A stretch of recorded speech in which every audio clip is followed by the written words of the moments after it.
Lord. വേഗം വരുന്ന കർത്താവായ യേശു ക്രിസ്തുവിൻ്റെ നാമത്തിൽ എല്ലാ വിശുദ്ധന്മാർക്കും സ്നേഹവന്ദനം.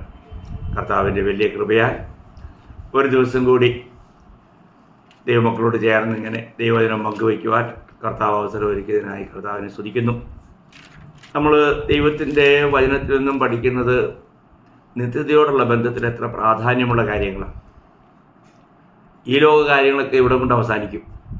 എന്നാൽ തിരുവചനത്തിലൂടെ നമുക്ക് ലഭിക്കുന്ന പ്രബോധനങ്ങൾ നിത്യത്തിലേക്കുള്ള കാര്യങ്ങളാണ്. അപ്പോൾ അതുകൊണ്ട് തന്നെ ഈ കാര്യങ്ങളിൽ നമ്മൾ എത്രമാത്രം ശ്രദ്ധാലുക്കളായിരിക്കണം, വളരെ താല്പര്യമുള്ളവരായിരിക്കണം. പലർക്കും ഈ നാളുകളിൽ ആ നിത്യതയുടെ കാഴ്ചപ്പാടില്ലാത്തതുകൊണ്ട് ഇതിനോടൊന്നും വലിയ അഭിരുചിയില്ല. എന്നാൽ ദൈവകൃപ ലഭിച്ചവർക്ക് നിത്യതയാണ് ഒന്നാമത്തെ കാര്യം. അതുകൊണ്ട് നിങ്ങൾ വളരെ പ്രാർത്ഥനയോടും ആത്മാർത്ഥയോടും കൂടി ഈ കാര്യങ്ങളൊക്കെ കേട്ട് ഗ്രഹിച്ചെങ്കിൽ എന്ന് വളരെ ആഗ്രഹിക്കുക. അപ്പോൾ ഇന്നും ഞാൻ വീണ്ടും ഒരിക്കൽ കൂടി ഞാൻ ഓർപ്പിക്കട്ടെ, നമ്മൾ രക്ഷയുടെ വ്യത്യസ്തമായ അനുഭവങ്ങളെക്കുറിച്ചുള്ള ഒരു പഠനമായി ഇപ്പോൾ നടത്തിക്കൊണ്ടിരിക്കുന്ന ചില ക്ലാസ്സുകൾ നമ്മൾ കഴിഞ്ഞ ദിവസത്തിൽ കണ്ടു. അതിൽ നമ്മൾ വീണ്ടും ജനനത്തെക്കുറിച്ച് പഠിക്കുകയുണ്ടായി. രണ്ടാമത്തെ ക്ലാസ് പാപമോചനത്തെക്കുറിച്ചായിരുന്നു. മൂന്നാമത്തെ ക്ലാസ് നീതീകരണത്തെക്കുറിച്ചായിരുന്നു. നാലാമത്തെ ക്ലാസ് വിശുദ്ധീകരണത്തെക്കുറിച്ചായിരുന്നു. അഞ്ചാമത്തെ ക്ലാസ് വീണ്ടെടുപ്പിനെക്കുറിച്ചായിരുന്നു. ഇന്ന് ഞാൻ ആറാമത്തെ ക്ലാസ് പരിശുദ്ധാത്മദാനം എന്ന വിഷയത്തെക്കുറിച്ച് നിങ്ങളോട് പറയാനായിട്ട് ആഗ്രഹിക്കുക. നമ്മൾ രക്ഷിക്കപ്പെടുമ്പോൾ വീണ്ടും ജനിച്ചാൽ നമുക്ക് ആദ്യമായിട്ട് തന്നെ ലഭിക്കുന്നത് പരിശുദ്ധാത്മാവെന്ന ദാനമാണ്. നിങ്ങൾക്ക് ഓർമ്മയുണ്ടാവും, റോമാലേഖനം 8-ാം അധ്യായം അതിൻ്റെ 23-ാം വാക്യത്തിൽ വായിക്കുന്നതിനെയാണ്, ആത്മാവെന്ന ആദ്യ ദാനം ലഭിച്ചിരിക്കുന്ന നാമും നമ്മുടെ ശരീരത്തിൻ്റെ വീണ്ടെടുപ്പായ പുത്രത്വത്തിന് കാത്തുകൊണ്ട് ഉള്ളിൽ ഞരങ്ങുന്നു. അപ്പോൾ ഒരു യഥാർത്ഥമായും വീണ്ടും ജനിച്ച ഒരു വ്യക്തിക്കൊരു ഞരക്കമുണ്ട്.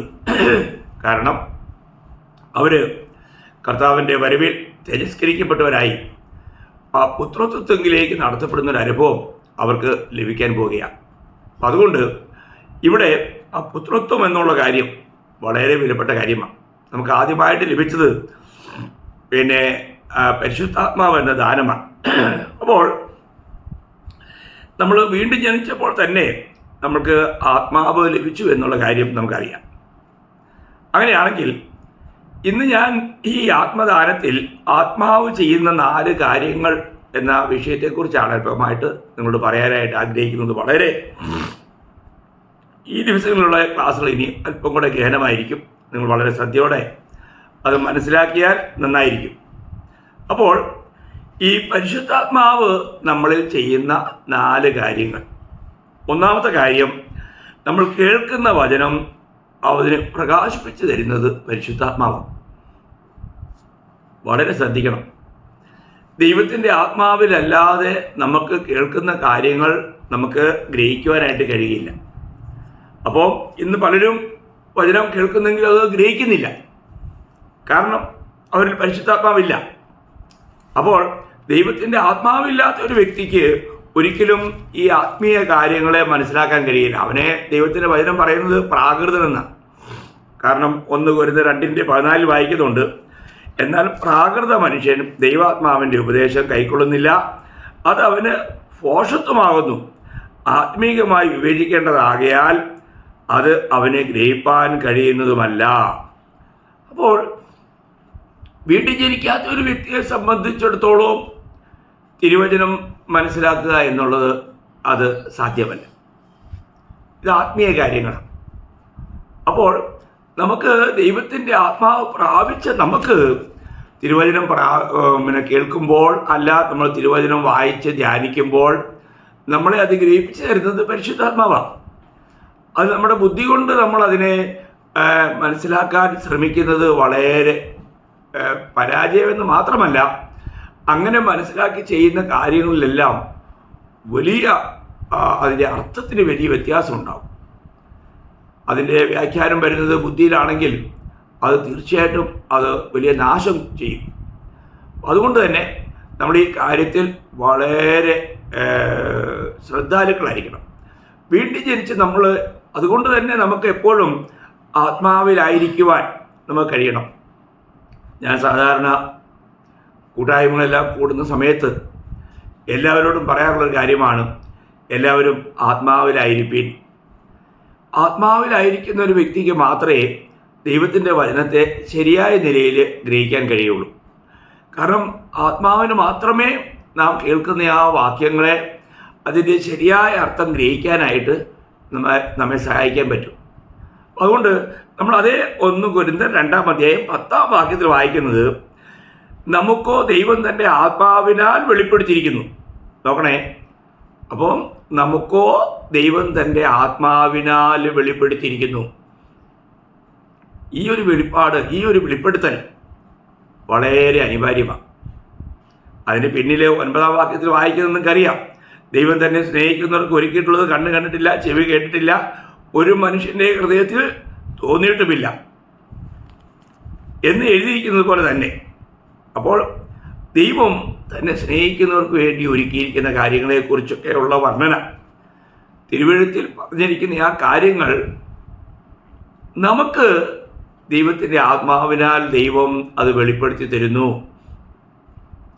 ഇന്ന് തന്നെ അനേവർക്കും മരണാനന്തര ജീവിതത്തെക്കുറിച്ചുള്ള ഒരു പൊതുവായിട്ടുള്ള അറിവില്ല.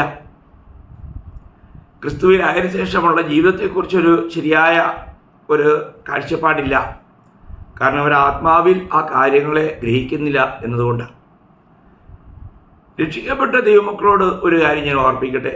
നിങ്ങൾ രക്ഷിക്കപ്പെട്ടവരാണെങ്കിൽ എപ്പോഴും ആത്മാവിന് പൂർണ്ണമായും വിധേയപ്പെടുവാൻ, ആത്മാവിൻ്റെ ആ അധികാരത്തിന് കീഴിലായിരിക്കാൻ നമ്മളെ ഏൽപ്പിച്ചു കൊടുക്കേണ്ടത് വലിയ അത്യാവശ്യമാണ്.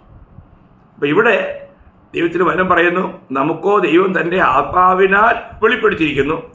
ആത്മാവ് സകലത്തെയും ദൈവത്തിൻ്റെ ആഴങ്ങളെയും ആരായുന്നു. ഉണ്ടോ? ആത്മാവാണ് ദൈവത്തിൻ്റെതായ ഈ സത്യവചനത്തിൻ്റെ എല്ലാ പ്രകാശനവും നമുക്ക് നൽകുന്നത്. പ്രിയ ദൈവമക്കളെ, നമ്മൾ കേൾക്കുമ്പോൾ തന്നെ നമ്മൾ ആത്മാവിലായിരിക്കാൻ, എങ്ങനെ ആത്മാവിലാകുക എന്നുള്ളത് അറിയാമോ? ഇതൊക്കെ സാധാരണ സഭകളിൽ പഠിപ്പിക്കാത്ത ചില കാര്യങ്ങളാണ്. നിങ്ങൾ ഏത് കൂട്ടത്തിൽ പോകുന്നെങ്കിലും എനിക്കറിഞ്ഞുകൂടാ. എന്നാൽ ഈ ആത്മാവിലാകുക എന്നുള്ളത് എത്ര പേർക്കറിയാം?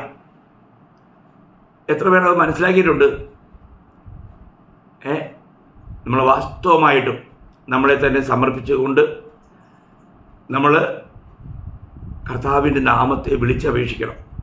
എന്ന് പറഞ്ഞാൽ നിങ്ങൾ ആത്മാവിലായിരിക്കുവാനായിട്ടുള്ള ഒരു വളരെ ലളിതമായ ഒരു കാര്യം ഞാൻ നിങ്ങൾക്ക് പറഞ്ഞുതരാം. നിങ്ങൾ ശരിക്കും സമർപ്പണത്തോടു കൂടി, കർത്താവായ യേശുവേ, ഞാൻ അങ്ങയെ സ്നേഹിക്കുന്നു എന്ന് നിങ്ങൾ ഒന്ന് ഹൃദയംഗമായി പറയുകയാണെങ്കിൽ ആ സമയത്ത് തന്നെ നിങ്ങൾ ആത്മാവിലായി. ഒരു വിധത്തിൽ പറഞ്ഞാൽ ഒരാത്മാവിൻ്റെ നിയന്ത്രണത്തിലേക്ക് വരുന്നൊരു അനുഭവം നിങ്ങൾക്കുണ്ടാവും. നിങ്ങൾ ചെയ്തിട്ടുണ്ടാകുകയില്ല. പലരും നാസിക്കുള്ള ദൈവസഭയ്ക്ക് ഇതൊക്കെ വളരെ അനുദിന അവരുടെ അനുഭവമാണ്. എന്നാൽ മറ്റുള്ളവർക്ക് ആ കാര്യത്തെക്കുറിച്ച് എത്രമാത്രം അറിയാമെന്ന് എനിക്ക് അറിഞ്ഞുകൂടാ. നിങ്ങളങ്ങനെ പറഞ്ഞിട്ടുണ്ടോ? കർത്താവായ യേശുവേ, ഞാൻ അങ്ങയെ സ്നേഹിക്കുന്നു എന്ന് ആത്മാർത്ഥമായിട്ടും നിങ്ങൾ ദൈവവചനം വായിക്കുമ്പോൾ, അല്ല ദൈവസന്നിധിയിലായിരിക്കുമ്പോൾ, ദൈവവചനം കേൾക്കുവാനായിട്ട് നിങ്ങൾ ഒരുങ്ങുമ്പോൾ അങ്ങനെ നിങ്ങൾ പറയാറുണ്ടോ? നിങ്ങളൊന്ന് പറഞ്ഞതിന് ശേഷം നിങ്ങൾ ആ വചനം ഒന്ന് കേട്ടേ, അല്ലെങ്കിൽ നിങ്ങൾ ആ വചനം ഒന്ന് വായിച്ചേ. നിശ്ചയമായും ദൈവത്തിൻ്റെ പരിശുദ്ധാത്മാവ് നിങ്ങൾ വായിക്കുന്ന വചനങ്ങൾ ഗ്രഹിക്കുവാനും, അല്ല നിങ്ങൾ കേൾക്കുന്ന വചനങ്ങൾ അത് ഗ്രഹിക്കുവാനും നിങ്ങൾക്ക് വലിയൊരു സഹായമാകും. അപ്പോൾ ഞാൻ പ്രായോഗിക ജീവിതത്തിലും നിങ്ങളത് അനുഭവമാക്കാൻ വേണ്ടി ഞാൻ നിങ്ങളോട് പറയുകയാണ്.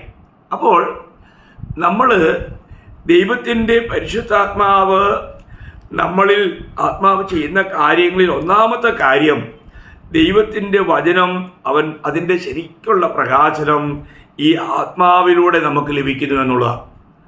നമ്മൾ യിരെമ്യാ പ്രവചനം അതിൻ്റെ 11-ാം അധ്യായം അതിൻ്റെ 18-ാം വാക്യം വായിക്കുമ്പോൾ, യിരെമ്യാ പ്രവചനം 11-ാം അധ്യായം 18-ാം വാക്യത്തിൻ്റെ ആരംഭം, യഹോവ എനിക്ക് വെളിപ്പെടുത്തിയതിനാൽ ഞാനത് അറിഞ്ഞു. ഇവിടെ യെരമ്യാവ് പറയുന്നത്, യഹോവ എനിക്ക് വെളിപ്പെടുത്തിയതിനാൽ ഞാനത് അറിഞ്ഞു. അപ്പം ആത്മീയ കാര്യം ദൈവം വെളിപ്പെടുത്തി തരാണ്ട് ആർക്കും അറിയാൻ കഴിയില്ല. അപ്പോൾ യഹോവ അത് വെളിപ്പെടുത്തിയത് കൊണ്ട് ഞാനത് അറിഞ്ഞു. ദൈവം നമുക്ക് വെളിപ്പെടുത്തി തരുമ്പോൾ മാത്രമാണ് നമുക്ക് ആ കാര്യങ്ങൾ മനസ്സിലാക്കാനായിട്ട് കഴിയുന്നത്. ആത്മീയ കാര്യങ്ങൾ ഒരിക്കലും നമ്മുടെ ബുദ്ധിയിൽ നമുക്ക് മനസ്സിലാക്കുവാനായിട്ട് കഴിയില്ല. അതേ കാര്യം തന്നെ പുതിയ നിയമത്തിൽ എഫേസ്യ ലേഖനത്തിൽ സഭ എന്ന മർമ്മത്തെക്കുറിച്ച് പറയുമ്പോൾ പൗലോസ് പറയുന്ന ഒരു വാക്യം ഞാൻ നിങ്ങളെ വായിച്ച് കേൾപ്പിക്കാം. എഫേസ്യർ 3:5. ആ മർമ്മം ഇപ്പോൾ അവൻ്റെ വിശുദ്ധ അപ്പോസ്തലന്മാർക്കും പ്രവാചകന്മാർക്കും ആത്മാവിനാൽ വെളിപ്പെട്ടതുപോലെ പൂർവകാലങ്ങളിൽ മനുഷ്യർക്ക് അറിവായിരുന്നില്ല. കണ്ടോ, എത്ര സ്പഷ്ടമാണ് ആ കാര്യം. അപ്പം ജാതികളും ക്രിസ്തു ശരീരത്തിൻ്റെ ഭാഗമാണ്. രക്ഷിക്കപ്പെടുന്നവരായ യഹൂദന്മാരും ജാതികളും ചേർന്ന ഒന്നാണ് ക്രിസ്തുവിൻ്റെ ശരീരം. അപ്പോൾ ഈ അതൊരു വലിയ മർമ്മമായിരുന്നൊരു കാര്യമാണ്, അല്ലെങ്കിൽ മറഞ്ഞിരുന്നൊരു കാര്യമാണ്. അപ്പോൾ അത് എങ്ങനെ വെളിപ്പെട്ടു? ആത്മാവിനാൽ. അപ്പോൾ ആ മർമ്മം ഇപ്പോൾ അവൻ്റെ വിശുദ്ധ അപ്പോസ്തലന്മാർക്കും പ്രവാചകന്മാർക്കും ആത്മാവിനാൽ വെളിപ്പെട്ടതുപോലെ പൂർവകാലങ്ങളിൽ മനുഷ്യർക്ക് അറിവായിരുന്നില്ല. കണ്ടോ? അപ്പോൾ ദൈവത്തിൻ്റെ പരിശുദ്ധാത്മാവ് നമുക്ക് എന്ത് ചെയ്തു തരുന്നു? ദൈവവചനത്തിലെ സത്യങ്ങൾ നമുക്ക് പ്രകാശിപ്പിച്ചു തരുന്നു. പലപ്പോഴും ഈ ആത്മാവ് വരുന്നതിന് മുൻപ് ശിഷ്യന്മാർ പോലും കർത്താവ് പറഞ്ഞിരുന്ന കാര്യങ്ങളെ അവർക്ക് ഗ്രഹിക്കാൻ കഴിഞ്ഞില്ല. നമ്മൾ അനേക അനുഭവങ്ങൾ നമുക്ക് ആ വിഷയത്തിൽ നമുക്ക് വായിക്കാനായിട്ട് കഴിയും. നമ്മൾ യോഹന്നാന്റെ സുവിശേഷം 10-ാം അധ്യായം, അവിടെ കർത്താവ് പറഞ്ഞ ഓരോ കാര്യങ്ങൾ കേൾക്കുമ്പോൾ അതിൻ്റെ 10-ാം അധ്യായത്തിൻ്റെ 6-ാം വാക്യം ഞാനൊന്ന് വായിക്കാം. ഈ സാദൃശ്യം യേശു അവരോട് പറഞ്ഞു, എന്നാൽ തങ്ങളോട് പറഞ്ഞത് ഇന്നത് എന്ന് അവർ ഗ്രഹിച്ചില്ല. കണ്ടോ, അവർക്ക് ഗ്രഹിക്കാൻ കഴിഞ്ഞില്ല. കാരണം എന്താ അവർക്ക് ഗ്രഹിക്കാൻ കഴിയാഞ്ഞേ? കാരണം അതുവരെ കർത്താവായ യേശു ക്രിസ്തു മരിക്കുകയോ ഉയർത്തെഴുന്നേൽക്കുകയോ തേജസ്കരിക്കപ്പെടുകയോ ആത്മാവ് വരികയോ ചെയ്തിരുന്നില്ല. അപ്പോൾ ശിഷ്യന്മാർക്ക് അത് ഗ്രഹിക്കാൻ വളരെ ലളിതമായ കാര്യമാണ് പറഞ്ഞത്. എന്നിട്ട് പോലും ഇത് ആത്മീയ കാര്യമല്ലേ? എന്ത് കാര്യമാണ് കർത്താവ് പറഞ്ഞത്? അതേ 10-ാം അധ്യായം 1 മുതൽ 5 വരെയുള്ള വാക്യം വായിക്കുമ്പോൾ അറിയാം. ആമേൻ ആമേൻ ഞാൻ നിങ്ങളോട് പറയുന്നു, ആട്ടിൻ തൊഴുത്തിൽ വാതിലൂടെ കടക്കാതെ വേറെ വഴിയായി കടക്കുന്നവൻ കള്ളനും കവർച്ചക്കാരനുമാകുന്നു. വാതിലൂടെ കടക്കുന്നവനോ ആടുകളുടെ ഇടയനാകുന്നു. അവന് വാതിൽ കാവൽക്കാരൻ തുറന്നു കൊടുക്കുന്നു. ആടുകൾ അവൻ്റെ ശബ്ദം കേൾക്കുന്നു. തൻ്റെ ആടുകളെ അവൻ പേർ ചൊല്ലി വിളിച്ച് പുറത്തു കൊണ്ടുപോകുന്നു. തനിക്കുള്ളവയെ ഒക്കെയും പുറത്തു കൊണ്ടുപോയ ശേഷം അവൻ അവയ്ക്ക് മുമ്പായി നടക്കുന്നു. ആടുകൾ അവൻ്റെ ശബ്ദം അറിഞ്ഞ് അവനെ അനുഗമിക്കുന്നു. അന്യന്മാരുടെ ശബ്ദം അറിയായതുകൊണ്ട് അവ അന്യനെ അനുഗമിക്കാതെ വിട്ട് ഓടിപ്പോകും. കണ്ടോ? അപ്പോൾ ഈ സാദൃശ്യം യേശുവോട് പറഞ്ഞു, എന്നാൽ അവർ തങ്ങളോട് പറഞ്ഞത് ഇന്നത് എന്ന് അവർ ഗ്രഹിച്ചില്ല. നോക്കുക ദൈവമക്കളെ, ഒരു കാര്യം ഞാൻ പറയട്ടെ. ദൈവത്തിൻ്റെ വചനം കേൾക്കുമ്പോൾ തന്നെ ദൈവത്തിൻ്റെ പരിശുദ്ധാത്മാവ് ഈ വചനം എന്നോട് ദൈവം സംസാരിക്കുന്നതായിട്ട് ഒരു വ്യക്തി ദൈവത്തിൻ്റെ തിരഞ്ഞെടുക്കപ്പെട്ടവനാണെങ്കിൽ അവനത് വെളിപ്പെടുത്തി കൊടുക്കും. അവനാ സത്യം ഗ്രഹിക്കുവാൻ ദൈവത്തിൻ്റെ പരിശുദ്ധാത്മാവ് സഹായിക്കും. ഇത് നമ്മൾ വളരെ ഗഹനമായിട്ട് മനസ്സിലാക്കേണ്ട ഒരു കാര്യമാണ്. ദൈവടിയോ ദൈവത്തിൻ്റെ തിരഞ്ഞെടുപ്പോ ഇല്ലാത്തൊരു വ്യക്തിക്ക് ഇത് ശ്രദ്ധിക്കാൻ പോലും കഴിയില്ല. കാരണം അവരെക്കുറിച്ച് ദൈവത്തിന് അറിയാം. അവർ യഥാർത്ഥത്തിൽ ദൈവത്തിൻ്റെ വചനത്തെ തള്ളിക്കളയുന്നവരാണെന്ന് ദൈവം മുന്നമേ അറിഞ്ഞു. എന്നാൽ നമ്മെക്കുറിച്ച് ദൈവം മുന്നമേ അറിഞ്ഞു. നമ്മൾ ദൈവവചനം കേൾക്കുമ്പോൾ ആ വചനത്തിന് വേണ്ടി നമ്മൾ ചെവി കൊടുക്കും, അത് നമ്മൾ ശ്രദ്ധിക്കും, അത് കൈക്കൊള്ളുവാൻ തയ്യാറാകും. ഇത് ദൈവത്തിനെ തൻ്റെ സർവജ്ഞാനത്താൽ മുന്നമേ അറിയാം. അപ്പോൾ ഇവിടെ നമ്മൾ വായിക്കുന്നത് തിരുവചനം കേൾക്കുമ്പോൾ അത് ശ്രദ്ധിക്കാൻ കഴിയുന്നത് പോലും ദൈവത്തിൻ്റെ പരിശുദ്ധാത്മാവിൻ്റെ ഇടപെടലാണ്. അതാണ് നമ്മൾ വ്യക്തമായിട്ട് മനസ്സിലാക്കേണ്ടത്. ദൈവത്തിൻ്റെ പരിശുദ്ധാത്മാവ് നമുക്ക് ആ വിഷയത്തിൽ സഹായം ആത്മാവിൻ്റെത് നമുക്ക് ലഭിക്കുന്നില്ല എങ്കിൽ നമ്മൾ ശ്രദ്ധിക്കത്തേയില്ല. ഇന്ന് ദൈവവചനം കേൾക്കുവാനായിട്ട് നിങ്ങൾ ശ്രദ്ധിക്കുന്നുണ്ടോ? അപ്പോൾ ഈ ആത്മാവ് വരുന്നതിന് മുൻപ് ശിഷ്യന്മാരുടെ അവസ്ഥയെക്കുറിച്ച് നമ്മൾ യോഹന്നാൻ 12-ാം അധ്യായം അതിൻ്റെ 16-ാം വാക്യത്തിലും വായിക്കുമ്പോൾ അവിടെ ഒരു സംഭവം ഇതുപോലെ കാണാൻ പറ്റും. അതിൻ്റെ 16 ഞാൻ വായിക്കാം. ഇത് അവൻ്റെ ശിഷ്യന്മാർ ആദിയിൽ ഗ്രഹിച്ചില്ല. അപ്പോൾ ആദ്യം അല്ലെങ്കിൽ നടക്കുന്ന സമയത്ത് ഗ്രഹിച്ചില്ല. എന്താ വിഷയം എന്നറിയാമോ? അതും ഈ പറഞ്ഞതുപോലെയാണ്. അതിൽ 12 മുതൽ 15 വരെ വായിക്കുമ്പോൾ പിന്നെ യേശു ക്രിസ്തു കഴുതക്കുട്ടിയുടെ പുറത്ത് കയറി വരുന്നതാണ്. അപ്പോൾ അവിടെ ആ കയറി വരുന്ന കാര്യങ്ങൾ കർത്താവിനെ കുറിച്ച് എഴുതിയിരുന്ന ഇതാ നിന്റെ രാജാവ് കഴുതക്കുട്ടിപ്പുറത്ത് കയറി വരുന്നു എന്ന് എഴുതിയിരിക്കുന്നത് പോലെ തന്നെ ഇതെല്ലാം എഴുതിയിരുന്നതാണ്. എവിടെ എഴുതിയിരുന്നു? സെഖറിയാ പ്രവചനം 9:9 അത് എഴുതിയിട്ടുണ്ട്. അതിൻ്റെ നിവൃത്തി നടക്കുമ്പോൾ ശിഷ്യന്മാർക്ക് അത് അറിയാൻ കഴിഞ്ഞില്ല. അവർ പിന്നീട് ആൾക്ക് മനസ്സിലാക്കുന്നത് എപ്പോഴാണ്? ആത്മാവിനെ പ്രാപിച്ചു കഴിഞ്ഞപ്പോൾ. ഞാൻ പറയുമെന്ന് പറഞ്ഞാൽ ഇന്നിപ്പോൾ എന്നെ കേൾക്കുന്ന പലർക്കും ഈ വിഷയങ്ങളെല്ലാം വേണ്ടുവണ്ണം ഗ്രഹിക്കാൻ കഴിഞ്ഞെന്ന് വരികയില്ല.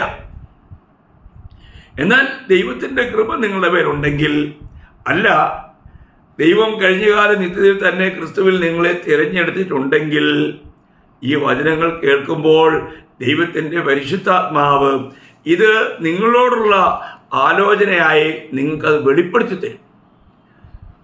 അങ്ങനെ വെളിപ്പെടുത്തി തന്നെങ്കിൽ മാത്രമേ നിങ്ങൾക്കത് ശ്രദ്ധിക്കാനും ഈ ആത്മസഹായത്തോടെ മാത്രമേ അത് നിങ്ങൾക്ക് കൈക്കൊള്ളുവാനും കഴിയുകയുള്ളൂ. നമ്മൾ ഒരാൾ രക്ഷിക്കപ്പെട്ടു എന്ന് പറയുന്നത് അവരുടെ ബുദ്ധി കൂർമ്മത കൊണ്ടോ കഴിവ് കൊണ്ടോ ഒന്നും അല്ല ദൈവമക്കളെ. ഇത് ദൈവത്തിൻ്റെ കൃപയൊന്നുകൊണ്ട് മാത്രമാണ്, ദൈവത്തിൻ്റെ കരുണയൊന്നുകൊണ്ട് മാത്രമാണ്. അതുകൊണ്ട് തന്നെ രക്ഷിക്കപ്പെട്ട ദൈവമക്കൾ എത്രമാത്രം ദൈവത്തെ മഹത്വപ്പെടുത്താൻ കടപ്പെട്ടവരാണ്.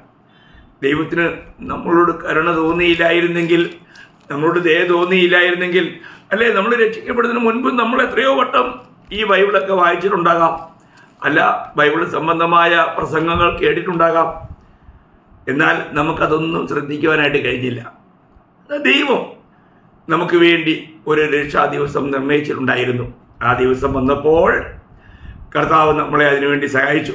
നമ്മളത് 2 കൊരിന്ത്യർ 6-ാം അധ്യായത്തിൽ നമ്മൾ പ്രത്യേകം എടുത്ത് വായിക്കുന്നുണ്ട്. എന്ന് പറഞ്ഞാൽ ഒരു വ്യക്തി രക്ഷിക്കപ്പെടുന്നതിനുള്ള ബന്ധത്തിൽ ആ വ്യക്തിയോട് ദൈവം കാണിക്കുന്ന കരുണയെക്കുറിച്ച് 2 കൊരിന്ത്യർ 6-ാം അധ്യായം അതിൻ്റെ 2-ാം വാക്യം, പ്രസാദകാലത്ത് നിനക്ക് ഉത്തരമരുളി രക്ഷാ ദിവസത്തിൽ ഞാൻ നിന്നെ സഹായിച്ചു എന്ന് അവൻ അരുളി ചെയ്യുന്നുവല്ലോ. ഇപ്പോൾ ആകുന്നു സുപ്രസാദകാലം, ഇപ്പോൾ ആകുന്നു രക്ഷാ ദിവസം. അപ്പോൾ ഇവിടെ നമ്മൾ ഒരു കാര്യം മനസ്സിലാക്കേണ്ടത്, ദൈവം നമുക്ക് വേണ്ടി ഒരു ദിവസത്തെ നിശ്ചയിച്ചിട്ടുണ്ട്.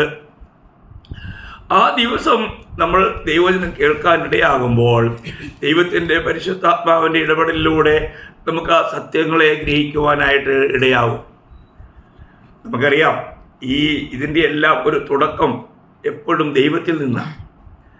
രക്ഷ ദൈവത്തിൻ്റെ ദാനമാണ്, നമ്മുടെ ഒരു കസർത്തുമല്ല, നമ്മുടെ പരിശ്രമം കൊണ്ട് നേടാൻ കഴിയുന്നൊരു കാര്യമല്ല.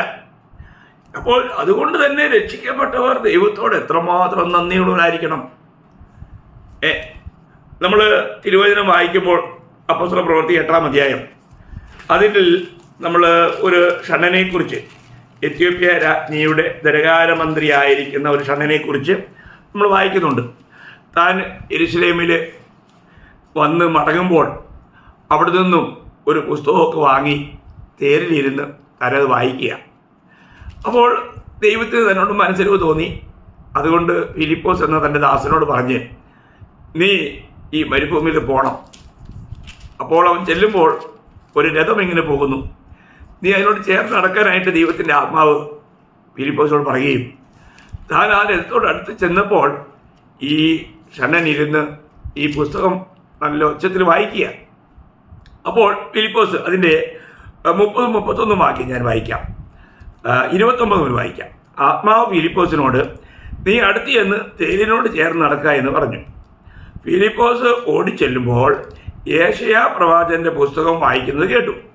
നീ വായിക്കുന്നത് ഗ്രഹിക്കുന്നുവോ എന്ന് ചോദിച്ചതിന് ഒരുത്തൻ പൊരുൾ തിരിച്ചു തരാഞ്ഞാൽ എങ്ങനെ ഗ്രഹിക്കും എന്ന് അവൻ പറഞ്ഞു. ഫിലിപ്പോസ് കയറി തന്നോടുകൂടെ ഇരിക്കണം എന്ന് അപേക്ഷിച്ചു. അപ്പോൾ നമുക്ക് അവിടെ അറിയാൻ കഴിയുന്നത്, ഇവിടെ ഈ ഷണ്ണനെ സംബന്ധിച്ചിടത്തോളം തനിക്ക് ഈ പുസ്തകം കിട്ടിയത് വലിയ കൊള്ള കിട്ടിയതുപോലെ താൻ കണ്ടു. ഞാൻ ഈ പുസ്തകം വായിക്കാനറിയാം, തനിക്ക് വിദ്യാഭ്യാസമുള്ള വ്യക്തി ആയതുകൊണ്ട്, ഭാഷ അറിയാവുന്നത് കൊണ്ട് താനത് വായിക്കുക. എന്നാൽ അത് ഗ്രഹിക്കുന്നില്ല. നോക്കണേ, കാരണം ഞാൻ പറഞ്ഞല്ലോ, നമുക്ക് അറിയാവുന്ന ഭാഷകളിലൊക്കെ നമുക്ക് വായിക്കാൻ പറ്റും. ഈ ലോകപരമായ കാര്യങ്ങളാണെങ്കിൽ നമുക്ക് മനസ്സിലാക്കാൻ പറ്റും. എന്നാൽ വേദപുസ്തകം നമുക്കറിയാവുന്ന ഭാഷയിൽ കിട്ടിയാലും നമ്മുടെ അറിവ് കൊണ്ട് ഗ്രഹിക്കാൻ കഴിയില്ല. അവിടെയുള്ളവരെ, നമ്മൾക്ക് എത്ര വിദ്യാഭ്യാസം ഉണ്ടെങ്കിലും, എനിക്ക് നല്ലൊരു അനുഭവമുണ്ട്. ഇവിടെ അടുത്ത് തന്നെ, ഇവിടുന്ന് ഒരു 25 കിലോമീറ്റർ ദൂരെ ഓജാർ എന്ന് പറയുന്ന സ്ഥലത്ത് ഞാൻ ഇതുപോലെ സുവിശേഷം ഓരോ ഭവനങ്ങളിൽ അറിയിക്കുക. അപ്പോൾ ഒരു സഹോദരി, റോമൻ കാത്തലിക്കിലുള്ള ഒരു സഹോദരി, അവർ MA ഫസ്റ്റ് റാങ്കിൽ പാസ്സായ ഒരു സഹോദരിയാണ്. അപ്പോൾ ഞാൻ വചനം അറിയിക്കുമ്പോൾ അവർ വളരെ അവരുടെ അവർക്ക് ലഭിച്ചിരിക്കുന്ന വിജയം നമ്മളൊക്കെ അറിയണം എന്നുള്ള ആഗ്രഹത്തിലായിരിക്കാം. എന്തായാലും അവർ പറഞ്ഞു, നിങ്ങളുടെയൊക്കെ വിചാരം ഞങ്ങൾക്കൊന്നും എഴുത്തും വായനയൊന്നും അറിയത്തില്ലെന്നാ. ഇതൊന്നും നമ്മൾ പറഞ്ഞില്ല. എങ്കിലും അവർ പറഞ്ഞ് അവർ തന്നെ സ്വയം പറയാണ്, ഞാൻ MA ഫസ്റ്റ് റാങ്കിൽ പാസ്സായ ആളാണ്. അപ്പം ഞാൻ പറയും, നല്ല കാര്യമല്ലേ. എന്നാൽ വീണ്ടും ജനനം എന്താണെന്ന് ചോദിച്ചപ്പോൾ അവർക്ക് അത് അറിയത്തില്ല. അപ്പോൾ ഞാൻ അവരോട് വളരെ സാവകാശം അതിനെക്കുറിച്ച് പറയാനായിട്ടിടയായി. അപ്പോൾ നമ്മളൊരു കാര്യം, ലോകത്തിലെ എത്ര വലിയ ഡിഗ്രി എടുത്തു എന്ന് പറഞ്ഞതുകൊണ്ട് നമ്മൾ ദൈവവചനം അറിയണമെന്നില്ല.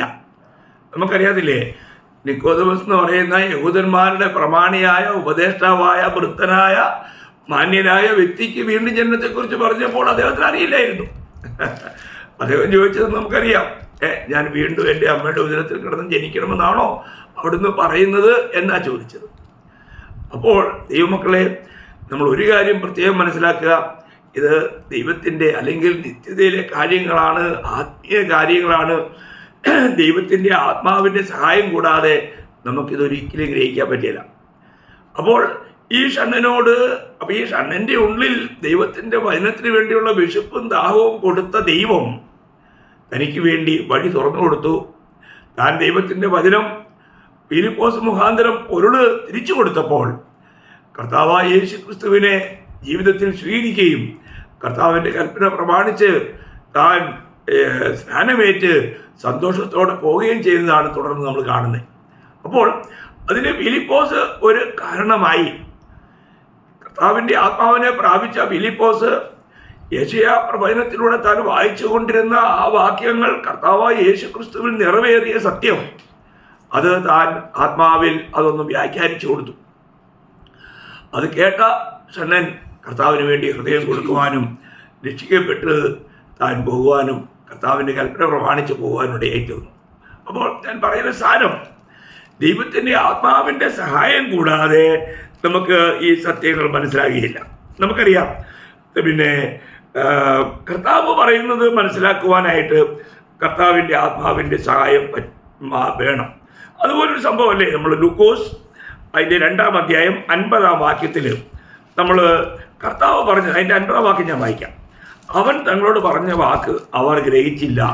ഇത് മറിയത്തിൻ്റെയും യോസഫിൻ്റെയും കാര്യമാണ്, നിങ്ങൾക്കറിയാമല്ലോ. അപ്പോൾ അവർ യെരുശലേമിൽ ആരാധിക്കാൻ പോയി മടങ്ങിപ്പോകുമ്പോൾ യേശു കൂടെ ഉണ്ടെന്നൊക്കെ വിചാരിച്ചു, കൂട്ടത്തിലുള്ളവരുടെ കൂട്ടത്തിലുണ്ടാവുമെന്ന് വിചാരിച്ചു. അന്വേഷിച്ചു വന്നപ്പോൾ കണ്ടെത്തിയില്ല. അവസാനം 3-ാം നാൾ അവർ മടങ്ങി അവിടെ ചെന്നപ്പോൾ അവിടെ ഉപദേഷ്ടാക്കന്മാരുടെ മധ്യത്തിലിരിക്കുന്ന കർത്താവിനെ കണ്ടു. അപ്പോൾ മറിയ അവരോട് ചോദിക്കുന്നൊരു ചോദ്യമുണ്ട്, മകനെ, ഞങ്ങളോട് ഇങ്ങനെ ചെയ്തത് എന്ത്? നിന്റെ അപ്പനും ഞാനും വ്യസനിച്ചുകൊണ്ട് നിന്നെ തിരഞ്ഞു എന്ന് പറഞ്ഞു. അവൻ അവരോട്, എന്നെ തിരഞ്ഞത് എന്തിന്? എൻ്റെ പിതാവിനുള്ളതിൽ ഞാൻ ഇരിക്കേണ്ടത് എന്ന് നിങ്ങൾ അറിയുന്നില്ലയോ എന്ന് പറഞ്ഞു. അവൻ പറഞ്ഞത്, അവൻ തങ്ങളോട് പറഞ്ഞ വാക്ക് അവർ ഗ്രഹിച്ചില്ല. അപ്പോൾ താൻ ആരാണെന്നുള്ള ആ ഒരു യഥാർത്ഥ കാഴ്ചപ്പാട്, അല്ലെങ്കിൽ താൻ പറയുന്ന ആ കാര്യം എന്താണെന്ന് ഗ്രഹിക്കുവാൻ അവർക്ക് കഴിഞ്ഞില്ല. നിങ്ങൾ കഴിഞ്ഞ ദിവസങ്ങളൊക്കെ അനേക ക്ലാസ്സുകൾ കേട്ട് കാണുമല്ലോ. ഞാൻ ഈ പ്രത്യേക ക്ലാസ് നിങ്ങൾക്ക് ഒരു ബേസിക് സ്റ്റഡി ആയിട്ട് മാത്രം, ആരംഭ ക്ലാസ്സുകൾ എന്ന നിലയിലാണ് ഇത് നമ്മളിപ്പോൾ നടന്നുകൊണ്ടിരിക്കുന്നത്. ഈ കാര്യങ്ങളെങ്കിലും നമ്മൾ ഗ്രഹിച്ചില്ല എങ്കിലും മുന്നോട്ടുള്ള ക്ലാസ്സുകളൊക്കെ ആഴമായ കാര്യങ്ങൾ വരുമ്പോൾ നമുക്ക് ഗ്രഹിക്കാൻ കഴിയാതെ വരും. അപ്പോൾ യഥാർത്ഥമായും നമ്മൾ വീണ്ടും ജനിച്ച് ദൈവമക്കളായി തീർന്നിരിക്കുന്നുവെങ്കിൽ മാത്രം നമുക്കത് മനസ്സിലാക്കാൻ പറ്റും. അതാണ് എനിക്ക് നിങ്ങളോട് പറയാനുള്ളത്. അപ്പം പിന്നെ നമ്മളിന്ന് ഞാനിപ്പോൾ നിങ്ങളോട് ഈ പറയുന്ന ഈ കാര്യം നിങ്ങൾക്കത് മനസ്സിലാവുന്നുണ്ടോ? കാരണം 119 സങ്കീർത്തനം അതിൻ്റെ 130 വാക്യത്തിൽ നമ്മൾ വായിക്കുന്നത് ഇങ്ങനെയാണ്. 119ൻ്റെ 130. നിന്റെ വചനങ്ങളുടെ വികാസനം പ്രകാശപ്രദമാകുന്നു, അത് അല്പബുദ്ധികളെ ബുദ്ധിമാന്മാരാക്കുന്നു. നിന്റെ വചനങ്ങളുടെ വികാസനം പ്രകാശപ്രദമാക്കുന്നു എന്ന് പറഞ്ഞാൽ ദൈവം തന്നെ നമുക്ക് ഈ വചനത്തെ ശരിയായ നിലയിൽ പ്രകാശിപ്പിക്കുന്നില്ല എങ്കിൽ നമുക്കൊരിക്കലും സ്വർഗീയമായ അറിവിൽ വളരുവാനായിട്ട് കഴിയില്ല. അപ്പോൾ ഇവിടെ പരിശുദ്ധാത്മാവ് നമ്മളെ സഹായിക്കുന്ന ഒരു കാര്യം, നമ്മൾ കേൾക്കുന്ന വചനങ്ങളെ നമുക്ക് ഗ്രഹിക്കുവാൻ തക്കവണ്ണം ദൈവാത്മാവ് നമ്മളെ സഹായിക്കുന്നു. പലപ്പോഴും പലരും പറയാറുള്ളൊരു കാര്യമാണ്, ഞാൻ 2 അധ്യായം വായിച്ചു. എന്ത് വായിച്ചു എന്ന് ചോദിച്ചാൽ ഒന്നും അറിയത്തില്ല. കാരണം എന്നാ? കാരണം ഇത്രേ ഉള്ളൂ, അവരവരുടെ ബുദ്ധിയിലാണ് വായിച്ചേ. അവർക്ക് വായിക്കാൻ അറിയാം, അവർ വായിച്ചു, ഒന്നും ഗ്രഹിച്ചില്ല.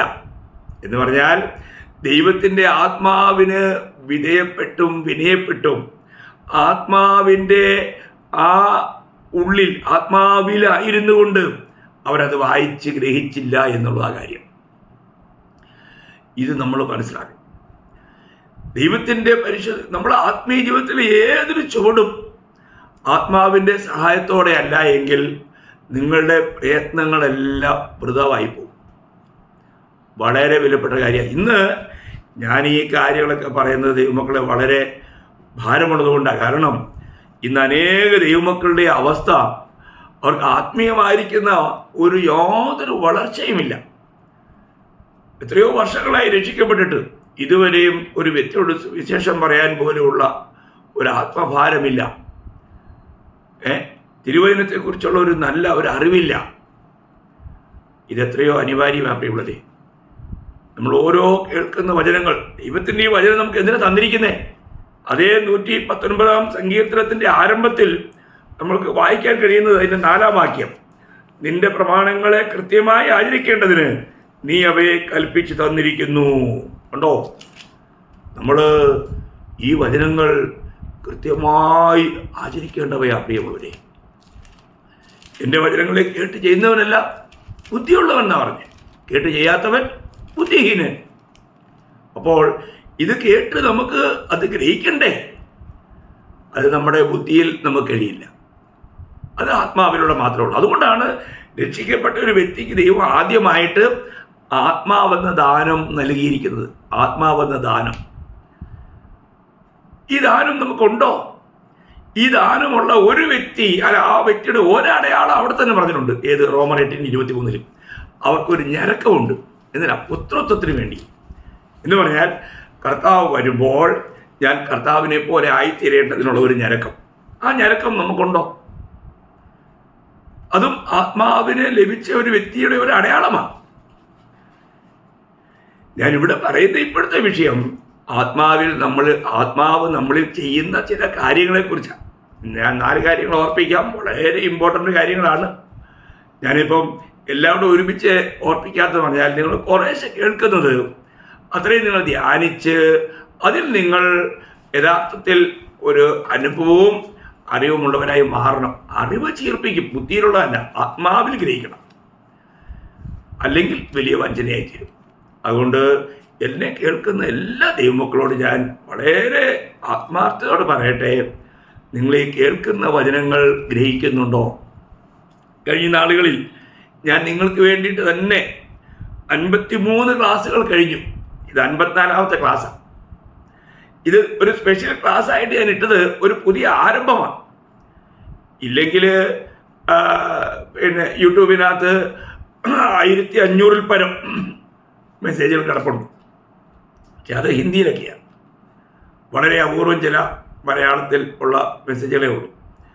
അപ്പോൾ ഞാനൊരു കാര്യം നിങ്ങൾ പറയട്ടെ, നിങ്ങളിത് കൃത്യതയോടുകൂടി മനസ്സിലാക്കാൻ വേണ്ടിയിട്ട് ഇത് ഒരു പ്രത്യേകമായ നിലയിൽ ഒരു ക്ലാസ് ആരംഭിച്ചതാണ്. അത് കേൾക്കുന്നവർക്ക് എല്ലാവർക്കും പ്രയോജനമായി തീരണമെന്ന് ആത്മാർത്ഥമായിട്ട് ആഗ്രഹിക്കുന്നു. അതുകൊണ്ട് നിങ്ങളെല്ലാവരോടും എനിക്കുള്ള അപേക്ഷ, നിങ്ങൾ ഈ വിഷയങ്ങൾ ഇപ്പോൾ നമ്മൾ പിന്നെ ഈ രക്ഷയുടെ വ്യത്യസ്ത അനുഭവങ്ങളിൽ തന്നെ ഇത് ആറാമത്തെ ക്ലാസ്സിലെ 1ാമത്തെ കാര്യം പരിശുദ്ധാത്മദാനം എന്നുള്ളതാണ്. ആ പരിശുദ്ധാത്മദാനം എന്നുള്ള വിഷയത്തിൽ 4 കാര്യങ്ങളാണ് ആത്മാവിനെ കുറിച്ച് ഓർപ്പിക്കാൻ ആഗ്രഹിക്കുന്നത്. അതിൽ 1ാമത്തെ കാര്യമാണ് ഇപ്പോൾ നമ്മൾ പങ്കുവെച്ചത്. ബാക്കിയുള്ള കാര്യങ്ങൾ സമയം ആയതുകൊണ്ട് ഞാൻ ഇപ്പോൾ ഇവിടെ അവസാനിപ്പിക്കുകയാണ്. കർത്താവ് സഹായിച്ചാൽ നാളത്തെ ക്ലാസ്സിൽ തുടർന്നുള്ള 3 കാര്യങ്ങൾ നിങ്ങളെ ഓർപ്പിക്കാം എന്ന് കർത്താവിൽ ആശിക്കുന്നു. അതുകൊണ്ട് എല്ലാ ദൈവമക്കളും ഒന്ന്, നിങ്ങൾ കേൾക്കുമ്പോൾ തന്നെ എങ്ങനെയായിരിക്കണം? ആത്മാവിലായിരിക്കണം. ആത്മാവിലായിരിക്കേണ്ടത് എങ്ങനെയാണെന്ന് പഠിച്ചോ? നിങ്ങൾ കേൾക്കുമ്പോൾ ആദ്യം തന്നെ പറയണം, കർത്താവായ യേശുവേ, ഞാൻ അങ്ങയെ സ്നേഹിക്കുന്നു. ആത്മാർത്ഥതയോടൊന്ന് പറയണം. നിങ്ങളുടെ ബുദ്ധിയിൽ പറഞ്ഞാൽ പോരാ. ബുദ്ധിയിൽ പറഞ്ഞിട്ട് അങ്ങനെ ജീവിക്കുന്നവരുണ്ട്, പക്ഷെ അവർക്ക് യാതൊരു മാറ്റം ഉണ്ടായില്ല. എന്നാൽ നിങ്ങളുടെ ഹൃദയംഗമായി ആത്മാവിലാണിത് പറയുന്നതെങ്കിൽ നിങ്ങൾ ആത്മാവിൽ പൂർണ്ണമായും നിങ്ങൾ വിധേയപ്പെടുവാനും ആത്മാവ് നിങ്ങളെ ഇതെല്ലാം ഗ്രഹിപ്പിക്കുവാനും ഇടയായിത്തീരും. ഈ ഒരു പുതിയ അനുഭവം നിങ്ങൾക്ക് ഉണ്ടായി കഴിയുമ്പോൾ നിങ്ങൾക്ക് നിങ്ങളുടെ അനുഭവങ്ങൾ പങ്കുവയ്ക്കാം. കർത്താവ് നിങ്ങളെ സഹായിക്കട്ടെ. കർത്താവിൻ്റെ നാമം മാത്രം ഇന്ന് എന്നേക്കും മഹത്വപ്പെടുമാറാകട്ടെ. ആമേൻ.